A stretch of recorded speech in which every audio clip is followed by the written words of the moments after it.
The desert does not forgive. It takes moisture, it takes flesh, it takes memory. But sometimes, in refusing to forgive, it refuses to forget.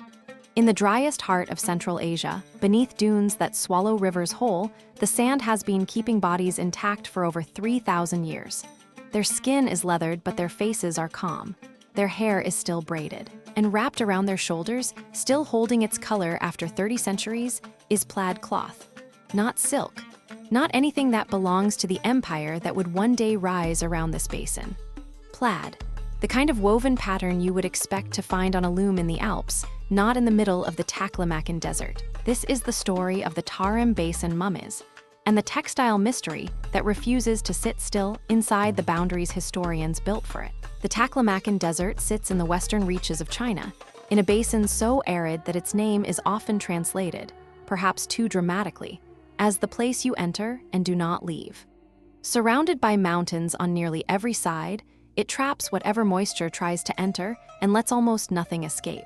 It is this brutal aridity, combined with the alkaline salt in the soil, that turned the Tarim Basin into an accidental museum of the dead. Beginning in the early 20th century and accelerating through archaeological digs in the 1990s, researchers uncovered dozens of naturally mummified bodies across sites like Xiaohe and Loulan. These were not deliberately embalmed like the pharaohs of Egypt. There was no ritual evisceration, no resin, no elaborate preparation. The desert did the work alone, wicking away fluid so efficiently that skin, hair, eyelashes, and clothing survived in astonishing condition. The oldest of these bodies date back nearly 4,000 years, placing them firmly in the Bronze Age. And what startled the archaeologists first was not the preservation. It was the faces.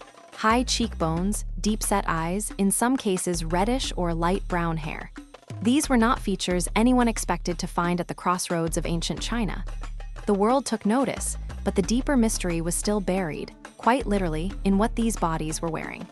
To understand why this discovery mattered, you have to understand what should have been there. By conventional historical models, Bronze Age Central Asia and Western China were on the outer edges of civilization's known trade webs. The Silk Road, the great connective tissue between East and West, would not formally exist for another 2,000 years. Written contact between Europe and East Asia was not even a rumor yet. And yet here, in a desert basin nowhere near the Mediterranean, nowhere near the Alps or the steppes of Central Europe, archaeologists were pulling bodies from the sand dressed in fitted wool garments, felted hats, and twill-woven leggings. The mummies wore pointed hats not unlike those seen in Bronze Age European burials. They wore woven belts and tailored clothing suited for a cold climate, not the desert they were buried in. Most strikingly, their cloth featured plaid and twill weaving patterns, techniques that require specific loom technology and specific cultural knowledge passed down through generations. This was not primitive matting. This was sophisticated textile production, executed with a technique that, at the time, had its clearest parallels not in China, but in the salt mines of Bronze Age Austria. The implication was staggering. Either two completely disconnected cultures, separated by the width of a continent, independently invented the same specialized weaving techniques. Or someone, or something, connected them. The textile at the center of this mystery is a twill fabric discovered on mummies at the Kizilchoka site, sometimes called Yonghai. When researchers examined the weave structure, they found a diagonal twill pattern nearly identical to fabric recovered from the Hallstatt salt mines in Austria, a site strongly associated with early Celtic Bronze Age culture in Europe. This was not a passing resemblance. The weave count, the diagonal ribbing, the dyeing technique using madder root for reds and woad for blues, all pointed to a shared textile tradition. Textile historian Elizabeth Wayland Barber, who examined these fabrics directly, noted the similarity was so precise that it suggested either direct technological transmission or a genuinely shared ancestral tradition, carried eastward by migrating peoples rather than invented twice by coincidence.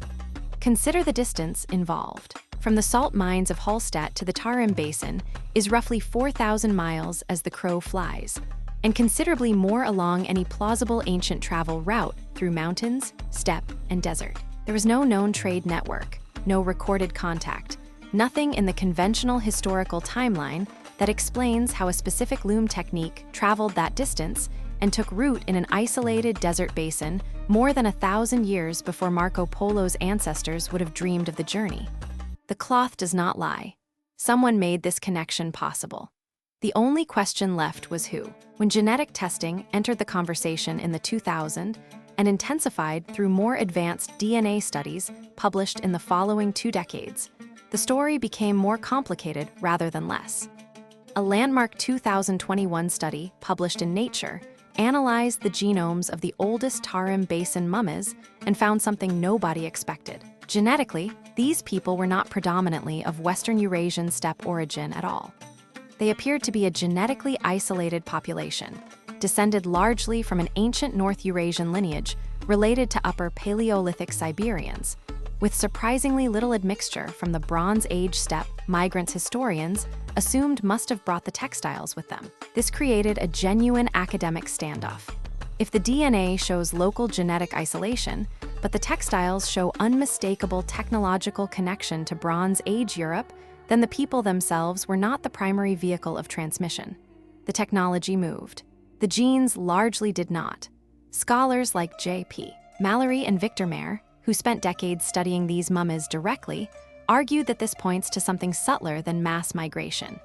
It suggests contact through smaller mobile groups, herders, traders, or itinerant craftspeople moving along early Proto-Silk Road corridors, exchanging skills and materials without leaving a large genetic footprint. Ideas and techniques crossed the continent even when large populations did not.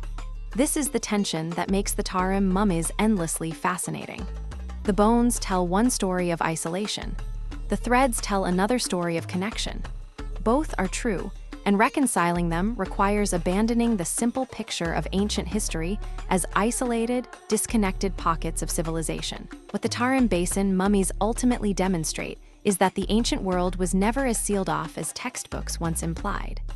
Long before the Silk Road had a name, long before empires stretched trade routes across Eurasia, small threads, sometimes literal ones, were already connecting distant corners of the ancient world. The plaid cloth on these desert mummies forces us to reconsider how technology, craft knowledge, and cultural practice moved across Bronze Age Eurasia. It suggests informal networks of contact, herding routes, seasonal migrations, and small-scale trade that left barely a trace in the archaeological record, except for the objects themselves. History is not only written by conquest and empire. Sometimes it is woven, quite literally, into a strip of preserved wool. The mummies of the Tarim Basin remain among the most quietly radical discoveries in modern archaeology, not because of dramatic ruins or golden treasure, but because of humble cloth that should not have been there, carrying a message across 4,000 years. The ancient world was talking to itself long before we thought it knew how. If this left you with more questions than answers, that is exactly the point. And if you want to go deeper into the genetics, the textiles, and the full excavation history, Mallory and Mayer's book, The Tarim Mummies, Ancient China and the Mystery of the Earliest Peoples from the West, is still the definitive account, and the link is in the description below. If you enjoyed unraveling this mystery with us, subscribe for more forgotten threads of history, and drop a comment telling us which detail surprised you the most.